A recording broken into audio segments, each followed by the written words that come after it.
அதுதான் உச்சபட்ச நீதிமன்றமா இருக்கு. ஆனா அங்க அப்படி இல்லை. அந்த உச்ச நீதிமன்றத்துக்கும் அடுத்ததாக ஒரு நீதிமன்றம் அமைக்கப்பட்டிருக்கிறது. அது ஒரு வித்தியாசமான ஒரு நிகழ்வா நான் பார்க்குறேன். அங்கே இருக்கிற மக்கள்லாம் வந்து லண்டனில் இருக்கிற மக்கள் என்ன தொழில் பண்ணுறாங்க, பொதுவாக எப்படி அவங்களுடைய நடைமுறை சாதாரண வாழ்க்கையில் இருக்குது? இல்லை, அங்கே இருக்கிற மக்கள் வந்து எல்லா விதமான தொழிலும் பண்ணுறாங்க. வியாபாரம் செய்கிறாங்க, பல தொழில்கள் செய்கிறாங்க. ஆனால் என்னன்னா அவங்களுடைய இயல்பான உணவு முறையில் நம்ம நாட்டு உணவு முறை ஒன்று கூட அங்கே இல்லை. ஏன்னா சோறு சாதம் அப்படின்னு சொல்கிறோம் இல்லைங்களா, அது அங்கே பார்க்கவே முடியாது. ஆக அங்கே வந்து ஈஸ்ட் ஆம் அப்படின்னு ஒரு பகுதி இருக்குது. அந்த பகுதியில் தமிழர்கள் அதிகமாக வாழறாங்க.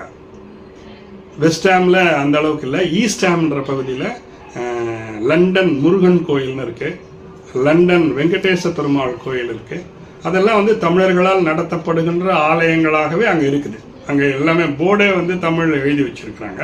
அதே போல் அங்கே அந்த பகுதியில் அதாவது நிறைய வீம்பிளின்னு ஒரு இடம் இருக்குது. அந்த வீம்பிளின்ற பகுதியிலையும், வீம்பிளின்றது ஃபுட்பால் கோர்ட்டு, ஃபுட்பாலுக்கான ஒரு பெரிய கிரவுண்ட் அங்கே இருக்குது வீம்பிளி இடத்துல.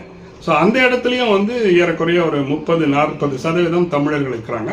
ஆனால் வீம்பிளியில் வந்து குறிப்பாக இலங்கை வாழ் தமிழர்கள் கொஞ்சம் கூடுதலாக இருக்கிறாங்கன்றதை நான் பார்த்தேன். ஸோ அங்கேயும் எல்லாமே தமிழ்லேயே போர்டெல்லாம் கூட எழுதி வச்சுருக்காங்க. நிறைய ஜுவல்லரி ஷாப்பெல்லாம் கூட இருக்குது, டெக்ஸ்டைல் ஷாப்பெல்லாம் கூட தமிழ்லேயே எழுதியிருக்காங்க. அதே போல் டீ கடைலாம் கூட அங்கே வச்சுருக்காங்க. அது இங்கேருந்து நாமக்கல்லேருந்து போன ஒரு பையன் அங்கே ஒரு 7 வருஷமாக டீ வியாபாரம் பண்ணுறேன்னு சொன்னால், அதே போல் இன்னும் நிறைய பேர் அங்கே நல்ல சிறப்பாக செய்கிறாங்க.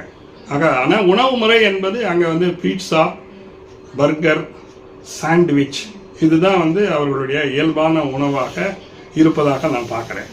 ஏன்னா இந்த இடத்துலையும் வந்து வேறு எந்த பொருளும் விற்கிற மாதிரி தெரியல.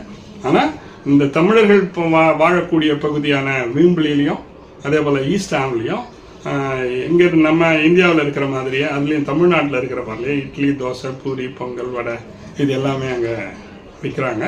அதாவது நல்ல, அதாவது இங்கே உள்ள டேஸ்ட்டே அங்கேயும் கிடைக்குது. இங்கே சரவண பவன் ஒரு ஹோட்டல் இருக்குது, அதே மாதிரி அங்கே இருக்குது.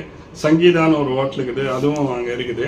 இப்படி இங்கே தமிழ் பாரம்பரிய முறைப்படி தயாரிக்கப்படுகின்ற உணவு முறைகளை அந்த ஈஸ்ட் ஹாம்ன்ற பகுதியிலையும் வீம்பிளின்ற பகுதியிலையும் மட்டும் கிடைக்குது. மற்றபடி வேற எங்கேயும் தென்னிந்திய உணவகமோ இந்திய உணவகமோ